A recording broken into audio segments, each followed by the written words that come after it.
Saudara, kita akan membahas tentang price restriction dan keseimbangan pasar. Apa yang akan terjadi apabila kita menerapkan price restriction terhadap keseimbangan pasar? Saudara, price restriction itu adalah suatu kondisi di mana ada kontrol terhadap harga. Bisa jadi harga yang berlaku menurut keseimbangan pasar itu dianggap terlalu rendah atau bisa jadi dianggap terlalu tinggi. Oleh karena itu, penguasa atau pemerintah, regulator, membuat suatu kebijakan untuk mengontrol harga pasar itu agar tidak terlalu rendah atau tidak terlalu tinggi. Sehingga mungkin dengan berbagai pertimbangan, dianggap bila harga dibiarkan kepada mekanisme pasar, ya diserahkan kepada mekanisme pasar, maka akan mengakibatkan masalah bagi kesejahteraan secara umum. Nah, kita mengetahui dalam pasar itu ada namanya teori tentang keseimbangan pasar. Nah, teori keseimbangan pasar itu adalah menjelaskan suatu kondisi di mana terjadi keseimbangan antara jumlah barang yang diminta dengan jumlah barang yang ditawarkan, atau jumlah produk yang diminta atau jumlah produk yang ditawarkan. Jumlahnya harus sama, atau secara matematis digambarkan dengan QS sama dengan QD. Jumlah barang yang ditawarkan sama dengan jumlah barang yang diminta. Artinya pada saat seperti ini, maka semua produk yang diproduksi itu diserap oleh pasar. Pada saat itu terciptalah suatu kondisi di mana harga yang berlaku di pasar adalah harga yang disepakati oleh keseluruhan konsumen dan penjual, sehingga terjadilah penyerapan dari keseluruhan produk itu oleh pasar. Nah, secara grafis atau dalam kurvanya bisa kita lihat bahwa keseimbangan pasar itu terjadi apabila terjadi perpotongan antara kurva demand dan kurva supply. Kita lihat pada gambar yang terlihat di layar Anda, kurva demand itu digambarkan oleh kurva D yang berwarna kebiruan, kemudian kurva supply itu atau kurva penawaran digambarkan oleh kurva S yang berwarna hijau.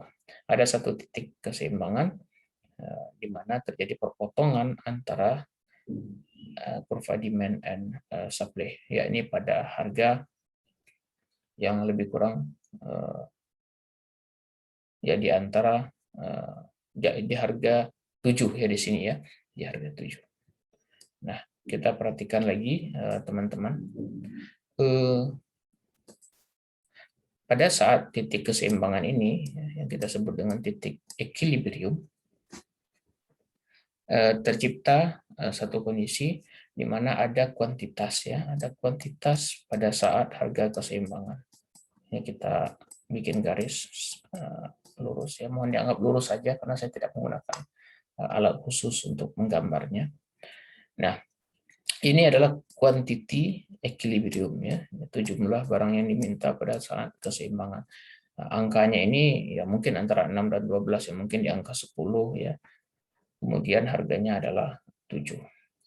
Nah, pertanyaannya bagaimana bila harga itu terlalu rendah? If price is too low. Bagaimana jika misalnya terjadi di pasar itu harganya adalah 5, bukan 7. Bila harga adalah 5, bukan 7, maka akan terjadi perbedaan jumlah barang yang ditawarkan dengan jumlah barang yang diminta. Sesuai dengan teori permintaan dan teori penawaran, menurut teori permintaan, apabila harga turun maka jumlah permintaan akan naik. Sebaliknya, pada teori penawaran atau hukum penawaran, apabila harga menurun, maka jumlah barang yang ditawarkan juga turun. Nah, kita lihat di grafik ini, ya, Pada saat harga turun menjadi 5, maka jumlah barang yang ditawarkan atau jumlah produk yang ditawarkan hanya 6. Sementara pada saat yang sama, jumlah barang yang diminta itu ada 12. Dengan kondisi ini berarti terjadi kekurangan ya atau kelangkaan di pasar. Karena jumlah barang yang diminta 12, sementara jumlah barang yang ditawarkan hanya 6, maka ada kekurangan sebanyak 6. Maka menurut teorinya pasar akan kembali menyeimbangkan diri dengan cara akan terjadi kenaikan harga. Akan terjadi kenaikan harga dari 5 menjadi 6 menjadi 7. Nah, ketika terjadi kenaikan harga, jumlah barang yang ditawarkan juga akan naik.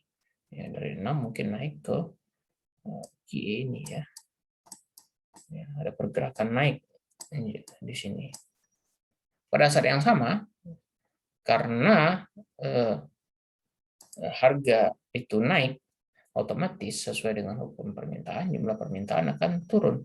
Maka akan terjadi penurunan jumlah permintaan ke sini. Dari 12 akan turun ke satu titik lagi. Dan semuanya akan kembali kepada titik keseimbangan. Di mana jumlah barang yang diminta dengan jumlah barang yang ditawarkan itu akan sama.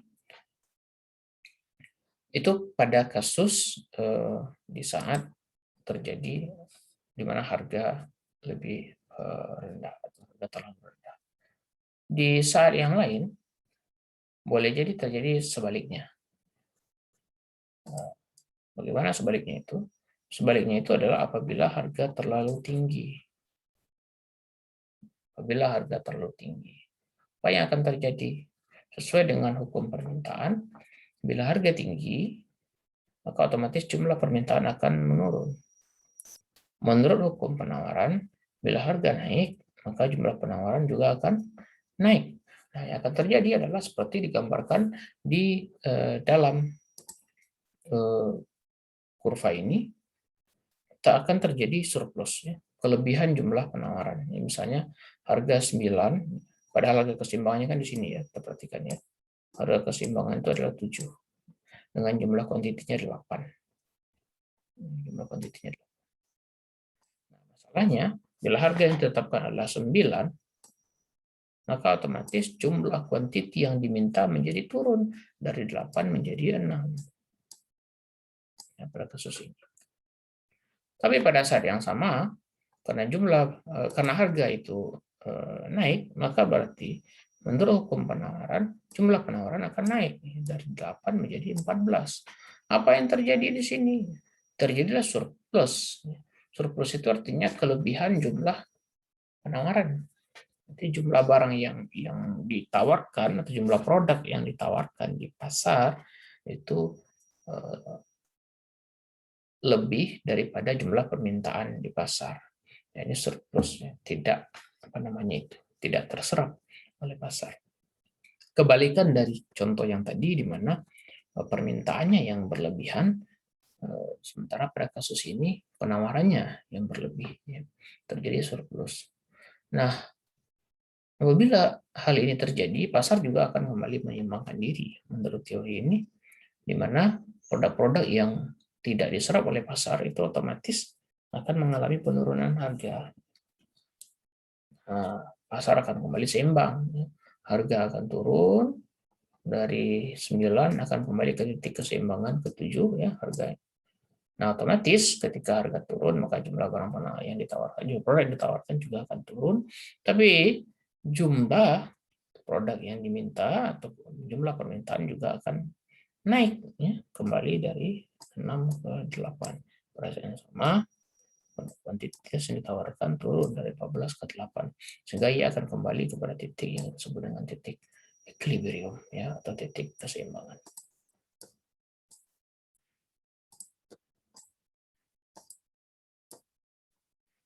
Nah, kita lanjutkan. Nah, masalah selanjutnya adalah bagaimana jika pemerintah menerapkan price restriction atau kontrol terhadap harga. Price restriction itu terjadi bila pemerintah menganggap bahwa harga yang berlaku di pasar pada saat ini terlalu rendah atau terlalu tinggi. Ada dua jenis price restriction. Yang pertama namanya price ceilings, yang kedua namanya price floors. Price ceiling itu gini ya, berarti pemerintah menetapkan suatu harga maksimum atas suatu produk. Jadi misalnya suatu produk itu menurut pemerintah harganya terlalu tinggi. Karena terlalu tinggi mungkin tidak terjangkau oleh sebagian masyarakat, lalu kemudian pemerintah menerapkan kebijakan bahwa harganya harus diturunkan sampai satu titik. Ya. Titik ini yang disebut dengan price ceiling atau harga tertinggi. Produsen tidak diizinkan untuk menjual lebih daripada harga ini. Kasus ini misalnya terjadi di harga gasoline, ya, minyak pada tahun 70-an. Kemudian ada lagi price floors. Price floors itu kebalikannya. Pemerintah menganggap bahwa keseimbangan pasarnya, harga yang tercipta pada saat keseimbangan pasar itu terlalu rendah. Karena terlalu rendah, pemerintah menerapkan harga minimum atau price floors, harga dasar. Artinya produsen atau penjual tidak bisa menjual lebih rendah daripada harga minimum itu. Misalnya kalau kasus yang terjadi di Indonesia ada namanya minimum wage atau upah minimum. Upah minimum itu ya berarti menjelaskan bahwa ya segitulah harga dasar atau upah paling rendah yang boleh dibayar, tidak boleh lebih rendah dari itu. Lalu bagaimana efeknya penerapan price floors dan ceiling sebagai price control, ya harga kontrol ini kepada pasar? Nah, kita coba lihat ya.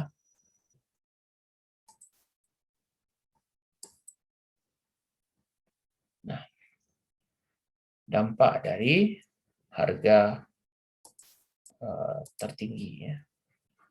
Ini kasusnya kita lihat bila harga diserahkan kepada mekanisme pasar, maka harga itu akan terbentuk.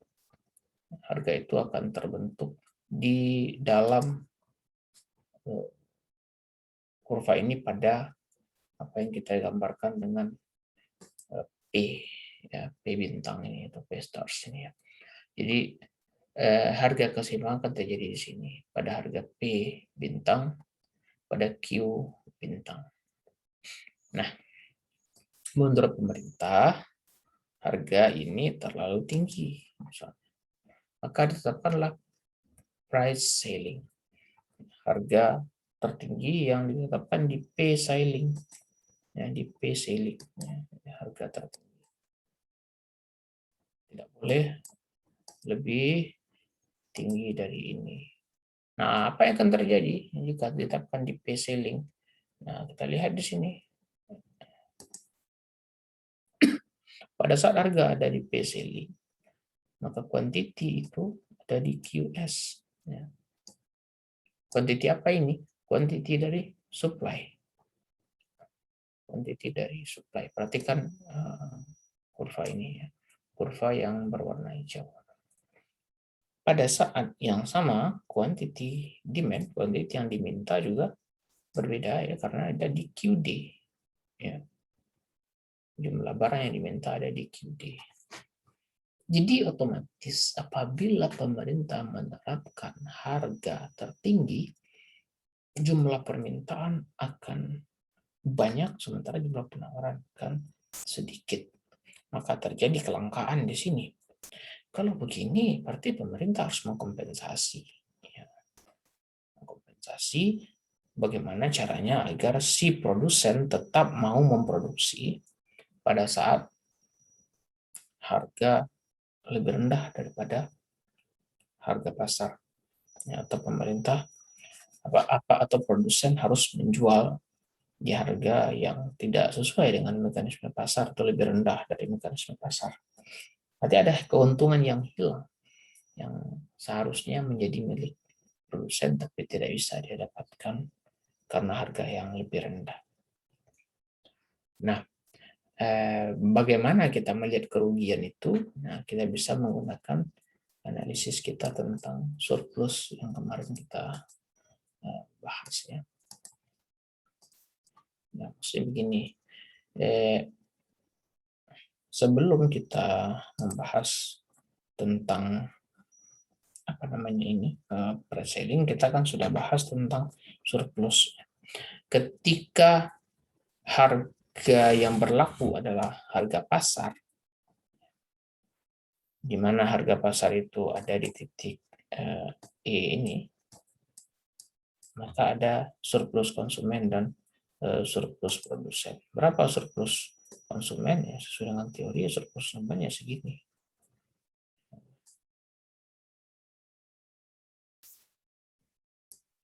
Di garis ini, di kotak ini. Ya, kotak yang saya beri warna merah ini. Nah, ini area dari surplus konsumen. Kemudian juga ada area dari surplus produsen. Ya, kita coba. Area dari surplus produsen itu adalah sini kan. Ini areanya.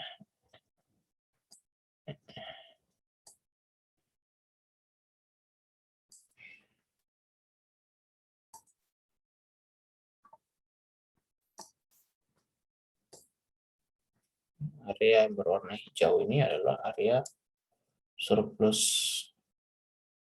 produsen. Ya.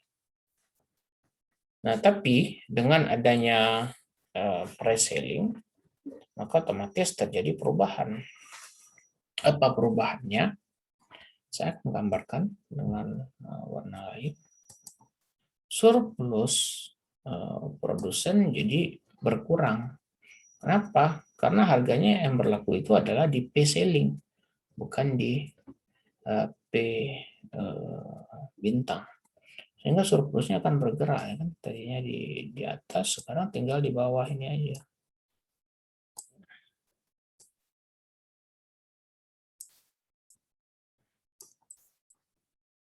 Surplusnya tinggal ini. Tinggal area ini. Sudah berkurang ya, jadi kehilangan area yang cukup besar. Nah, tapi sebaliknya, pada saat yang sama, konsumen juga mengalami perubahan dari surplusnya. Jika tadi surplusnya ada di area yang berwarna merah, itu sekarang ketika terjadi price selling, maka akan berubahlah areanya. Saya akan coba gambarkan. Areanya itu tinggal di berpindah ya ke sini.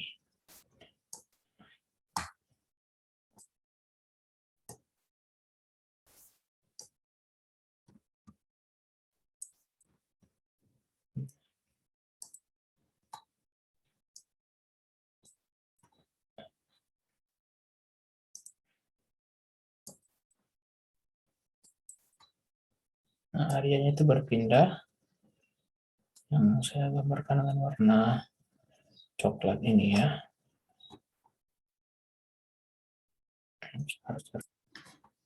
Nah, ini areanya lebih kurang ya.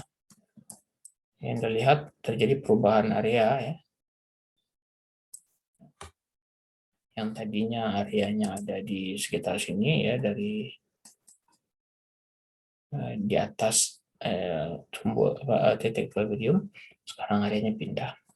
Akan tetapi pada saat yang sama kita akan menemukan juga bahwa ada area yang akhirnya hilang ya dari surplus ekonomi. Sebagaimana kita pahami bahwa surplus ekonomi itu adalah gabungan dari surplus produsen dan surplus konsumen.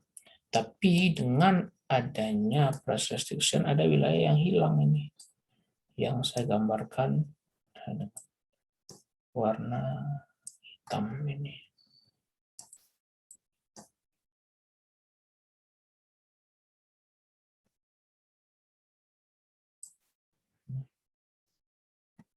Ini area yang hilang ya, yaitu area kesejahteraan yang hilang.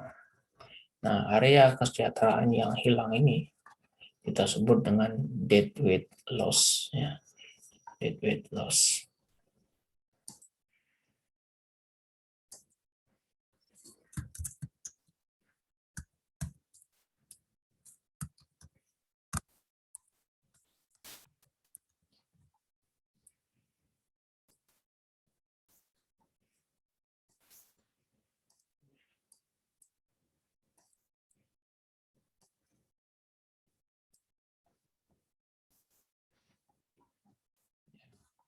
Jadi kita sudah temukan ada area surplus konsumen, ada area surplus produsen, dan ada area deadweight loss, ya, atau area hilangnya kemakmuran secara umum.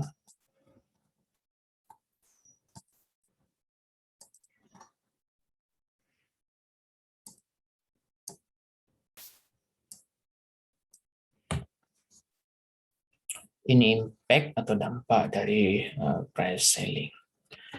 Tapi ada keuntungan juga bagi konsumen yang jumlahnya bisa kita hitung nanti, ya, apakah bertambah atau berkurang. Kita lanjutkan. Nah, impact atau salah satu dampak dari adanya price restriction itu adalah tentang adanya non-pecuniary price, yaitu harga yang tidak perlu dibayarkan, ya. Ini semacam opportunity sebenarnya, opportunity, ya, semacam peluang. Jadi coba perhatikan kembali di grafik di atas atau kurva di atas. Misalnya ada konsumen yang sebenarnya sanggup untuk membeli barang atau jasa di harga PF, ya. Nah, ini harga sesuai dengan harga keekonomian. Pada saat Q sama dengan QS, harga keekonomiannya adalah di PF. Tapi karena ada price restriction, maka pada saat QS, harga yang berlaku adalah price selling. Berarti si konsumen mendapatkan keuntungan yang besar, ya, sebesar ini. Si konsumen mendapatkan keuntungan. Maksudnya adalah ia mendapatkan produk yang sebenarnya secara keekonomian itu harganya di PF, tapi ia bisa membayar atau membelinya hanya dengan harga P selling. Ada selisih di sana, ya. Ada selisih. Ini yang disebut dengan non-pecuniary price, ya. Non-pecuniary price atau harga yang tidak harus dibayar, ya, ini PF dikurang P selling, ya. Harga keekonomian dikurang dengan harga batas atas.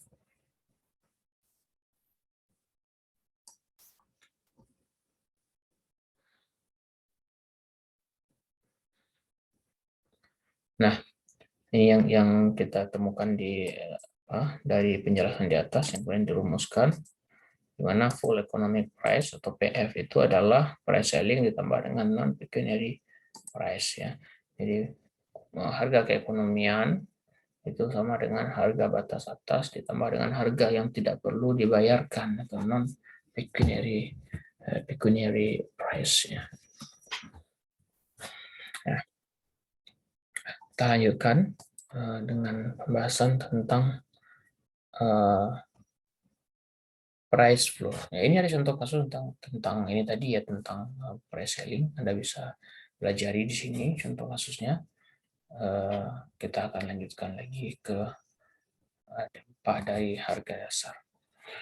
Kebalikan dari price selling adalah harga dasar. Nah, harga dasar itu adalah apabila pemerintah menganggap bahwa harga yang berlaku di pasar terlalu rendah, maka pemerintah menerapkan atau regulator menerapkan harga dasar, di mana produsen, konsumen tidak boleh untuk menjual atau bertransaksi kecuali di harga yang sudah ditentukan oleh pemerintah. Nah, pada saat price floor, ya, harga dasar atau harga terendah itu ditetapkan, misalnya pada saat PF, jumlah barang yang diminta adalah QD. Tapi pada saat yang sama, jumlah barang yang diminta adalah QS. QS. Ini berarti terjadi surplus, ya, seperti kita bicarakan tadi tentang ketidakseimbangan pasar. Ada surplus, artinya kelebihan jumlah barang yang ditawarkan. Nah, ini harus ada kebijakan. Bagaimana caranya agar jumlah barang terlalu banyak ini kemudian tidak merugikan kepada supplier. Nah, kita akan perhatikan lagi bagaimana efeknya terhadap kesejahteraan secara umum. Kita sudah tahu secara teori bahwa ada namanya surplus konsumen dan surplus produsen. Kita coba lihat bagaimana surplus konsumen dan surplus produsennya. Nah, sebelum adanya kebijakan price restriction, kita melihat inilah area yang dimaksud dengan area surplus konsumen. Area surplus konsumen. Atau bisa kita gambarkan dengan warna pink ini ya. Ini saya arsir saja biar gampang ya.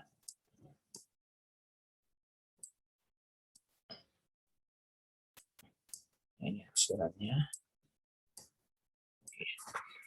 Ini area yang kita sebut dengan area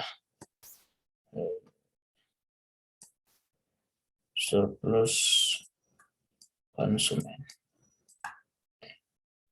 Area surplus konsumen. Nah, di sisi lain juga ada yang kita sebut dengan area surplus produsen. Mana areanya? Ini areanya. Yang saya gambarkan dengan warna ungu. Ya. Saya gambarkan dengan warna ungu.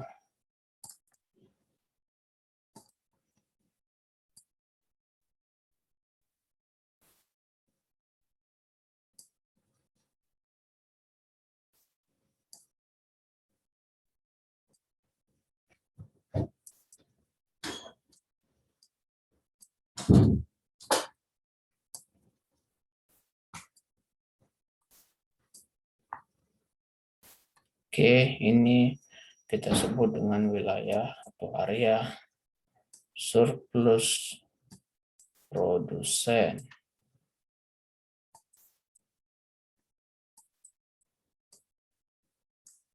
Nah, dengan terjadinya price floor, ya, penerapan harga terendah, otomatis akan terjadi perubahan dari surplus produsen.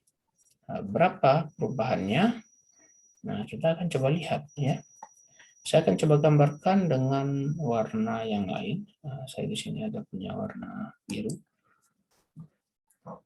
Dengan adanya price floors, maka surplus dari konsumen pindah atau mengecil. Areanya mana? Ini saya gambarkan dengan warna biru.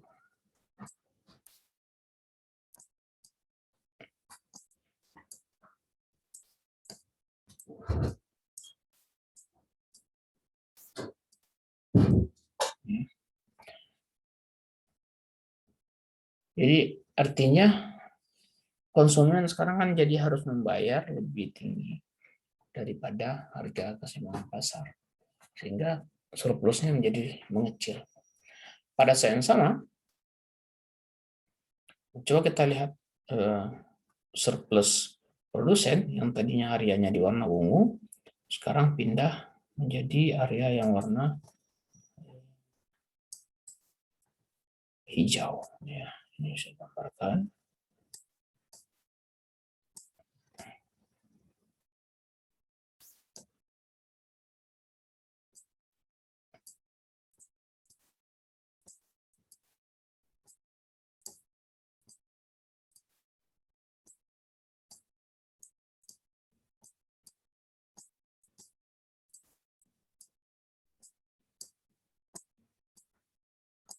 Nah, jadi kita lihat di sini surplusnya menjadi pindah area ya, pindah area.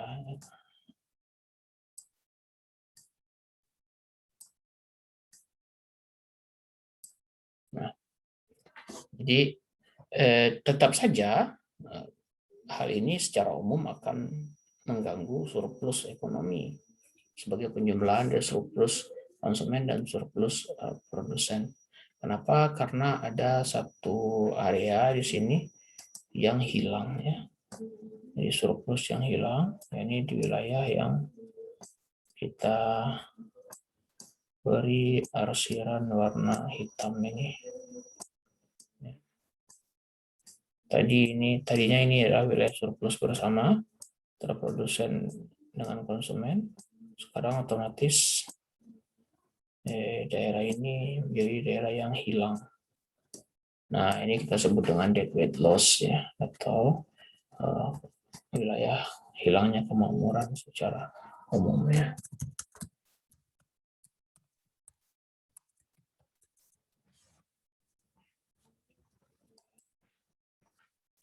Nah, ini kira-kira dampak dari harga terendah kepada perekonomian kita atau pada pasar secara umum. Baik, teman-teman, kita lanjutkan.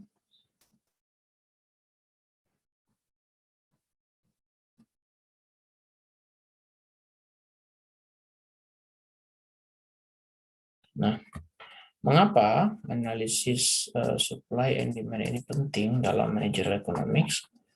Nah, ini ada alasannya. Ya, alasannya adalah supaya kita mendapatkan gambaran yang jelas tentang big picture, ya, gambaran besar dari kondisi perekonomian terhadap keseimbangan antara harga dan kuantitas di pasar. Lalu apa manfaatnya bagi kita kalau kita sudah bisa mengetahui tentang keseimbangan atau ya keseimbangan antara harga dan kuantitas di pasar? Jawabannya adalah dengan kita mengetahui keseimbangan itu, kita bisa merencanakan, ya, kita bisa membuat perencanaan atau rencana aksi atau action plan. Terutama kita bisa merencanakan seberapa banyak produk yang akan kita produksi. Karena kita sudah mengetahui bagaimana kecenderungan respon pasar terhadap produk atau apabila terjadi berbagai event dalam perekonomian seperti tadi. Nah, kalau kita sudah bisa mengidentifikasi berapa jumlah produk yang akan kita produksi, maka kita bisa juga mengidentifikasi nanti berapa atau seperti apa perubahan-perubahan yang perlu kita butuhkan dalam produksi kita, berapa persediaan yang harus kita siapkan, berapa bahan baku, bagaimana dengan tenaga kerjanya, rencana marketing, dan sebagainya. Terima kasih teman-teman untuk bagian ini. Semoga bermanfaat. Kita akan bahas lagi nanti untuk materi-materi selanjutnya. Assalamualaikum warahmatullahi wabarakatuh.